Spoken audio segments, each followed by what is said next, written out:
Isang paalala, ang video na ito ay ayon lamang sa aking sariling pananaliksik. Hindi ko nais na pilitin ang sino man na maniwala sa videong inyong matutunghayan. Kung hindi kayo kumbinsido sa mga impormasyon at taliwas ang inyong paniniwala sa kaalamang aking ilalahad, maaari kayong gumawa ng sarili ninyong pagsisiyasat para sa inyong kakontentuhan. Ang videong ito ay gabay lamang sa mas malalim na kaalaman at pag-intindi at hindi gawa ng isang profesional. Naniniwala ako na malaya tayong magbigay ng opinyon at suhestyon bilang malayang mamamayan ng Pilipinas. Maraming salamat po.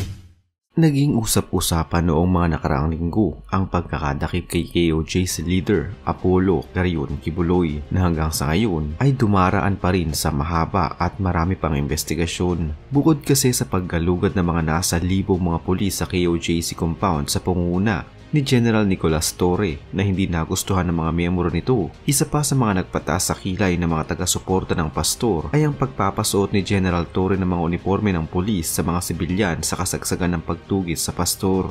Hindi ito nagustuhan lalo na ng mga Duterte. Malinaw umanong paglabag ito sa batas at dapat na managot si General Torre. Inamin naman ito ni Torre na pinasuot nga niya ng mga uniforme ng pulis ang ilang mga sibilyan sa Davao upang makatulong ang mga ito sa paghahanap kay Apollo Kibuloy at wala umano siyang pinagsisisihan dahil naging malaki ang tulong ng mga sibilyang ito sa pagkakahuli sa kontrobersyal na pastor. Tila naging epektibo ang paggamit sa mga sibilyan para mahuli si Apollo Kibuloy. Ganito din ang plano ngayon sa mga mangingisda na silang pinaka naiipit sa West Philippine Sea. Bunsod pa din ang ginagawang panghihimasok ng China sa ating mga teritoryo. Higit na pinaka-apektado sa pag-ukupang ito ang ating mga Pilipinong mangingisda na sa kasalukuyan ay problemado na kung paano pakakainin ang kanilang pamilya. Mula nang okupahin ng mga barko ng China ang mga pangisda ng mga Pilipino, wala na silang pinagkakakitaan. Inagaw ang pinagkukunan nila ng ikabubuhay at ang mas malala pa ay hindi nila alam kung paano nilang papakainin ang kanilang mga pamilya. Ayon sa bagong grupo ng mga mangingisda na binubuo ng 6,000 miyembro, umaapela sila noon kay dating Pangulong Rodrigo Duterte at iba pang mga opisyal ng pamahalaan na ipaglaban ng karapatan ng Pilipinas na makapangisda sa Exclusive Economic Zone sa West Philippine Sea. Ayon sa grupong bigkis ng mangingisda, patuloy ang Chinese Coast Guard sa pagharang sa mga mangingisda na makapasok sa EEZ sa Scarborough Shoal o Bajo de Masinloc na fishing grounds ng mga Pinoy. Hindi na sila makapasok sapagkat hinaharang ng CCG at ang nagpipilit ay hinahabol. Ang ibang mangingisda na sumusubok sa Kalayaan Island Group na mangingisda ay hinaharang din ng CCG. Ayon pa sa grupo, hindi lamang mga isda ang kinukuha ng mga Chinese kundi pati mga corals. Ang mga giant clam o taklobo ay sinisimot ng mga ito. Gumagamit umano ng mga malalaking makinarya ang Chinese fishermen. Noong isang araw lamang, pinulong ang ilang mga mangingisda sa Zambales kasama ang ilang mga ahensya ng pamahalaan upang makapaglabas sila ng kanilang mga saloobin at karanasan na kanilang naranasan sa kanilang pangisda sa iba't ibang lugar sa West Philippine Sea. Bukod sa mga bagong barko at eroplano, bibigyan na din ng mga mangisda ng radio communication system upang agad silang marespondihan ng mga otoridad at agad na matulungan. Wala pa yung China dyan, malaya po kami mga Will. Nung nandyan na yung China, nagkaroon na po kami ng kaba. Kasi doble na po yung binabantayan namin, yung bagyo. Bago ngayon, nadagdagan pa ng China na hinihigpitan kami doon. Lagi kami tinataboy doon sa pinanghuhulihan namin ng isda. Sana po mabigyan tugon po yung hinihiling po namin na kami po ay matulungan tungkol po sa solusyon dyan sa West Philippine Sea po. Ang gusto po namin na maging malayo po sana ang mangingisda na makapunta sa malapit sa Scarborough Shoal. Kasi yan po ang shelter po ng mangingisda ng Subic.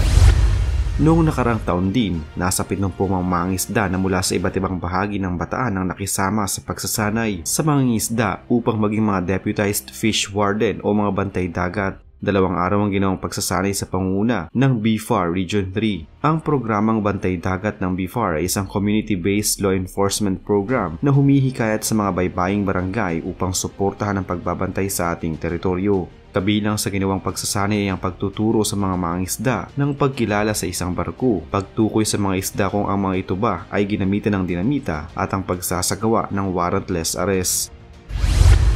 Hindi nagiging sapat sa ating mga mangingisda ang basta na lamang sentimiento o salita ng mga sundalo at kapulisan dahil habang dumadaan umano mga taon, mas nagiging mahirap pa para sa kanila ang maghanap buhay sa karagatang bahagi naman ng ating teritoryo. Ayon pa sa mga mangingisda, sa kabila ng isinagawang aktibidad ng bansa sa West Philippine Sea, kabilang na ang balikatan exercise at pagtatayo ng symbolic marker at teritoryo ng bansa, ay wala itong nagawa upang ibsan ang sitwasyon sa nasabing lugar, bagkus ay lalo pang tumindi ang pangaharas ng China laban sa mga tripulante at mangingisdang Pilipino.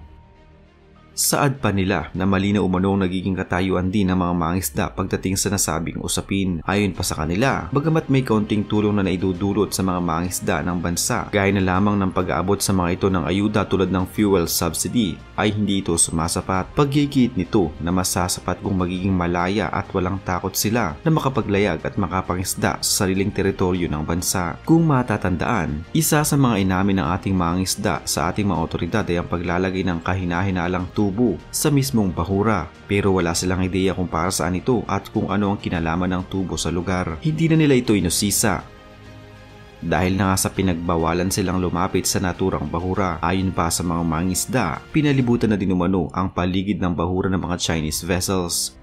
Ayon sa kanila ay 4 ang nagbabantay na barko sa bukana o mismong pintuan ng bahura, habang nasa 5 naman ang nasa loob mismo ng bahura na hindi din nila alam kung ano ang ginagawa nila doon. Bukod dito, nadiskubre at inamin din ng mga mangingisdang Pinoy na hinihingan din sila ng mga huling isda ng mga Chinese ang mga Pilipinong mangingisda na naroon. Nagiging normal na lamang ito ayon sa kanila na kung minsan ang mga tauhan pa ng Chinese Coast Guard ang siyang umakyat sa mga bangka ng mga mangingisdang Pinoy upang makapamili ng isda. Para sa maraming mga mangingisdang Pinoy sa West Philippine Sea, ang ginagawang pag-aangkin at pambubuli ng China sa Baho de Masinloc ay karugtong ng kanilang buhay at sikmura. Hindi na lamang kasi teritoryo ang pinag-uusapan dito kundi isang lugar na mayaman sa isda at iba pang mayamang dagat. Kaya naman ang mga mangingisdang pinatapang na ng naglalakihang alon. Naiiyak na lamang sa tuwing maiisip nila kung hanggang kailan sila magiging bilanggo sa sarili nilang bakuran. Isa pang mangingisda ang umiyak na nagkwento sa isang insidente kung saan kinuha umuno ng Chinese Coast Guard ang gamit nila sa pangisda kaya umuwi silang walang dalang isda. Ayaw ko sanang ibigay dahil naaawa rin ako sa pamilya ko.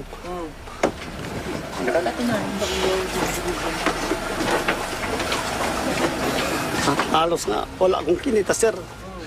Ito. Kalburo, umuwi kami luhaan. Sa Kalburo walang kinita. Kaya yun ang ayaw ko. Kailan yan, sir? Itong December. December lang, sir. Oo. Kinawit pa ako dito sa lig. Tila walang kahirap-hirap para sa mga tauhan ng China Coast Guard ang manghuli ng isda. Bukod kasi sa hindi na nila kailangang magpagod, nakakapamili pa sila ng mga magandang klase ng isda nang walang kapagod-pagod at hindi nagbabayad. Yan ang nadiskubre ng ating mga tauhan sa mga bangka ng ating mga mangingisdang Pilipino.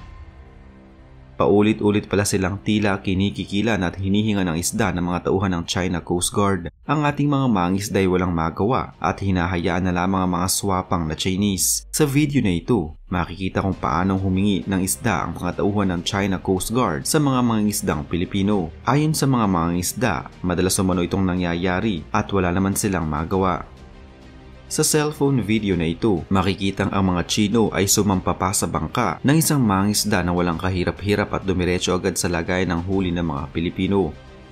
At ang mas masaklap pa, ang mga Chinong umakyat sa bangka upang humingi ng isda ay sila ding namili ng mga isdang gusto nila. Pinipili nila ang sa tingin nilang masarap at maganda habang nanonood lamang ang mangingisdang Pinoy na siyang may-ari ng mga isda.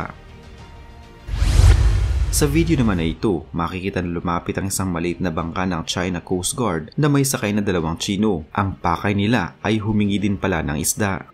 Subalit sa araw na iyon, sumakto na wala pa ring huli ang ating mga mangingisdang Pinoy kaya wala ding nagawa ang mga Chino kundi ang umalis. What do you want? Isda, fish. Fish! Fish! Fish. Ang ganitong engkwentro ayon sa ating mga mangingisda ay hindi na bago at naging ugali na ng mga kawani ng China Coast Guard ang manghingi sa mga mangingisda ng kanilang huli. Ang ginagawang panggigipit ng China sa ating mga mangingisda at pangingikil sa mga Pinoy na naghahanap buhay ay isa na namang umanong batayan at karagdagang ebidensya upang sampahan muli ng panibagong kaso ang China sa International Court. 8 taon nang nakakalipas mula na magpasya ang UN Permanent Court of Arbitration sa The Hague, Netherlands na pag-aari ng Pilipinas sa mga isla sa West Philippine Sea at hindi sa China mula sa kanilang iginigit na 9-line claim na mapa. Ayon sa tribunal, walang legal na basehan ng China upang angkinin ang mga teritoryo sa WPS, subalit binaliwala ng China ang hatol at ipinagpatuloy ang pag-okupa sa mga islang pag-aari ng Pilipinas. Hanggang sa kasalukuyan, paraot parito pa rin ang mga Chinese vessels sa West Philippine Sea at wala pa rin silang tigil sa ginagawa nilang tila pangaharas sa mga Pilipino sa sarili nating bakuran.